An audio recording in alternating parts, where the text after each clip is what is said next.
आपको शर्म नहीं आ रहा है कि ग्रेजुएट होकर आप चाय बेच रहे हैं सड़क पे? इस बात का शर्म सर? हाँ, तो ग्रेजुएट होके और बहुत सारा काम है ना, पढ़ाई लिखाई क्यों होती है? देखने से तो आपको नहीं लग रहा है कि आप मजबूर हैं? जीन्स है, टी शर्ट है, अच्छा खासा लाइट लगा के स्टॉल लगा दिए हैं। मजबूर आदमी तो फिर ठेला पे चाय बेचता है। आपके अनुसार आपकी मजबूरी ये थी कि आपको पटना में ही रहना था। तो पटना में बहुत सारा ऐसा काम है जो ग्रेजुएट लड़का करके अच्छा खासा पैसा कमा सकता है। साथ में बिहार में रह के भी, बिहार का इंडस्ट्री भी एक है जहाँ पे एक्टिंग करके आप जो है पैसा कमा सकते हैं। फिर ये पब्लिसिटी स्टंट ही न कहा जाएगा आपका। ये सरकारी नौकरी मांगते, पढ़ लिख कर तो लाठी डंडा खाते, वो तो नहीं कर रहे हैं। बिहार के मुख्यमंत्री नीतीश कुमार जी एक तरफ दावा करते हैं कि 20 लाख रोजगार युवाओं को दिया जाएगा, वहीं दूसरी तरफ इसी बिहार के राजधानी पटना के सड़कों पे जब आप घूमिएगा तो आपको दर्जनों ऐसे युवा दिख जाएंगे जो पढ़े लिखे होंगे, किसी और प्रोफेशन में रहे होंगे बाहर में, लेकिन बिहार में आने पे चाय बेचने पे मजबूर हो गए हैं।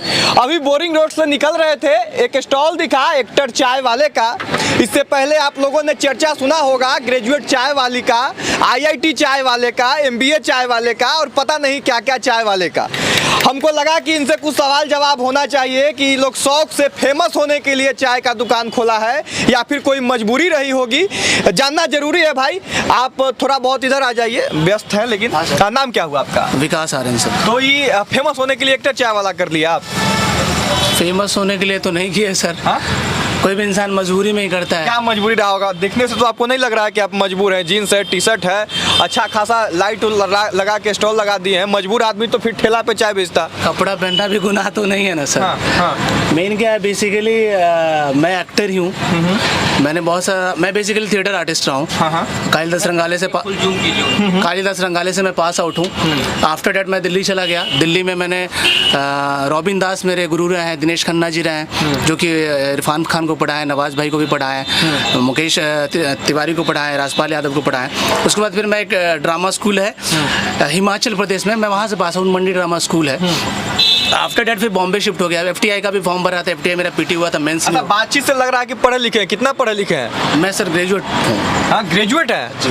आपको शर्म नहीं आ रहा है कि ग्रेजुएट होकर आप चाय बेच रहे हैं सड़क पे? इस बात का शर्म सर? हाँ, तो ग्रेजुएट होके और बहुत सारा काम है ना, पढ़ाई लिखाई क्यों होता है? बता तो रहा हूँ सर, बेसिकली मैं एक्टर हूँ। मैंने एक्टिंग की पढ़ाई की है जी। मैंने डिप्लोमा भी एक्टिंग से ही किया है। तो क्या हुआ कि फिर मैं वहाँ गया, वहाँ पे मैंने बहुत सारा कास्टिंग कंपनी में काम किया। बॉम्बे में मैं एक ढाबा चला रहा था, हंगर 0 माइल स्टोन के नाम से। अच्छा। एक्टिंग के साथ साथ मैं एक ढाबा भी चला रहा था वहाँ पे। अच्छा। क्योंकि क्या होता कि बहुत काम नहीं मिलता था। तो काम नहीं मिला तो आपको पार्ट टाइम कुछ करना पड़ेगा, क्योंकि बॉम्बे में रहना है तो स्ट्रगल है, तो पैसा तो चाहिए सर। उसके दरमियान फिर बहुत सारा TV शोज़ किया मैंने, क्राइम पेट्रोल, सावधान इंडिया, कुमकुम बाग, पवित्र बंधन, शाम दाम दंड पे बहुत सारे एड्स की कास्टिंग की मैंने। बहुत सारे 2 फिल्में की मैंने एज असिस्टेंट कास्टिंग डायरेक्टर काम किया मैंने। फिर सडनली लास्ट कोविड में क्या हुआ कि मेरी माँ की तबीयत ख़राब हुई। उस दिन मेरा शूट था क्राइम पेट्रोल का। मैंने डायरेक्टर से बोला कि सर ऐसा ऐसा हुआ है। बोले बेटा पहले माँ बाप को देख। मैं सुबह आ गया, सुबह पहुँचा, 7 डेज बाद मेरे फादर का ब्रेन स्ट्रोक हो गया। तो मैं तो बहुत स्टक ही हो गया था। मुझे समझ में नहीं आ रहा था लाइफ कहाँ जाएगी, क्या होगी नहीं होगी, मुझे समझ में नहीं आ रहा था। फिर मुझे लगा कि नहीं यार ठीक है। 1 महीना लगा, 1 महीना हॉस्पिटल में रहा मैं उनके साथ, 1.5 महीना। मम्मी निकली फिर पापा एडमिट हो गया, पापा निकले फिर मम्मी एडमिट हो गई। अब क्या है कि सर अब उनका ट्रीटमेंट हमेशा चलते रहता है, वीकली चलता है, मंथली चलता है। तो क्या है कि अब पटना रहना पड़ेगा। मैं बॉम्बे नहीं जाना चाह रहा था क्योंकि माँ बाप को टाइम देना पड़ेगा। ओल्ड एज में है, वो बच्चे हो जाते हैं, अगर उनको टाइम नहीं देंगे तो किसको टाइम देंगे। इसी दरमियान क्या हुआ कि मैं आया पटना, तो मुझे लगा कि यार कुछ करना चाहिए। एक पांडा के नाम से भी मेरा यहाँ पे चलता था। पांडा पे प्रोप्राइटरशिप का प्रॉब्लम आया, आफ्टर डेट मैंने उसको छोड़ दिया। फिर पांडा चाय के नाम से भी मेरा चलता। ये तो आपका एक स्टोरी हो गया, जो आप अपना मजबूरी क्या थी वो आपने बताया। आप ग्रेजुएट पढ़े लिखे हैं, मुंबई में आपने काम किया। पटना में जब आए, आपके अनुसार आपकी मजबूरी ये थी कि आपको पटना में ही रहना था। तो पटना में बहुत सारा ऐसा काम है जो ग्रेजुएट लड़का करके अच्छा खासा पैसा कमा सकता है। साथ में बिहार में रह के भी, बिहार का इंडस्ट्री भी एक है जहाँ पे एक्टिंग करके आप जो है पैसा कमा सकते हैं। फिर ये पब्लिसिटी स्टंट ही न कहा जाएगा आपका? ये पब्लिसिटी मैंने क्या बताया सर कि बॉम्बे में भी मैं, बॉम्बे से शहर में मैं एक्टिंग करते हुए भी मैं ढाबा चला रहा था वहाँ। अच्छा। तो कहीं ना कहीं मेरे अंदर ये चीज़ें थी सर शुरू से। तो यहाँ आने के बाद मुझे नहीं लगा कि ये कोई बेकार चीज़, अच्छी चीज़ है। और दूसरी बात ये सेल्फ है, अपना काम है सर। मैं बताया तो इससे पहले भी मैं एक पांडा के नाम से चला रहा था। तो आपको अगर लगता है सर कि स्टंट है, तो मुझे तो नहीं लगता सर कि मैं स्टंट के लिए अगर कर रहा हूँ, क्योंकि जितने भी चाय वाले आए ना अभी फिलहाल पटना में बेवफा के बाद, कि नाम किसका लोग ग्रेजुएट है, यहाँ पे आके बैठी है 3 महीना बैठी है, ऑब्जर्वेशन किया उसने, लर्निंग किया उसने, आज भी यही बिस्किट यूज होता है उसके, आज भी यही कप यूज होता है। तो मैं नहीं बोलूँगा सर कि मैं फेमस होने के लिए किया, मुझे फेमस होना रहा तो मैं पहले से ही, बेसिकली मैं एक्टर था सर, मैं आते के साथ एक्टर चाय वाला कर दिया होता।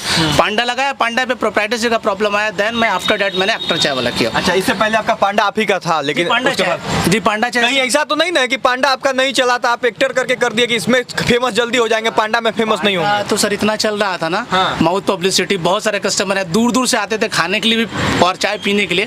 प्रॉब्लम प्रोप्राइटरशिप का प्रॉब्लम आया तो आपको चेंज करना पड़ेगा सर, नहीं चेंज करेंगे तो फिर दिक्कत होगा, तो इसलिए मैंने चेंज कर दिया।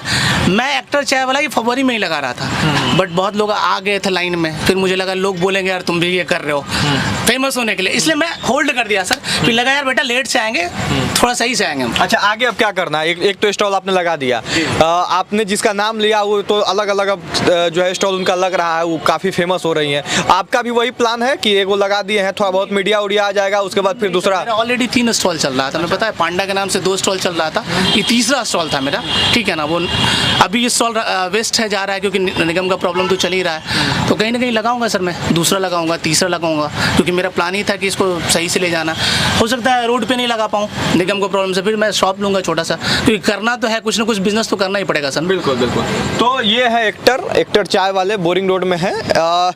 इन्होंने अपनी मजबूरी बताई है, लेकिन इस पे जो है एक हमारे साथी रवि भट्ट हैं, इनका क्या सोचना है भाई? हर तरफ जो है चाय वाले बन रहे हैं, हम लोग थक गए हैं वीडियो बना के, हाँ जाना पड़ रहा है। हाँ, चाय का भरमार पिछले 1 साल से चाय वालों की भरमार बहुत आ गई है। और ये नहीं कि अब चाय वो बुजुर्ग बेच रहे हैं या ठेले पर बेचा जा रहा है, बिल्कुल एक नए प्रोफेशन से एक नया स्टार्टअप करके लोग चाय बेच रहे हैं, उसमें शिक्षित लोग भी शामिल हैं। जैसे इन्होंने बताया कि मैं एक्टिंग करता हूँ, बहुत सारे टीवी शो में काम किया हूँ, तो इन्होंने चाय का एक नया धंधा खोला।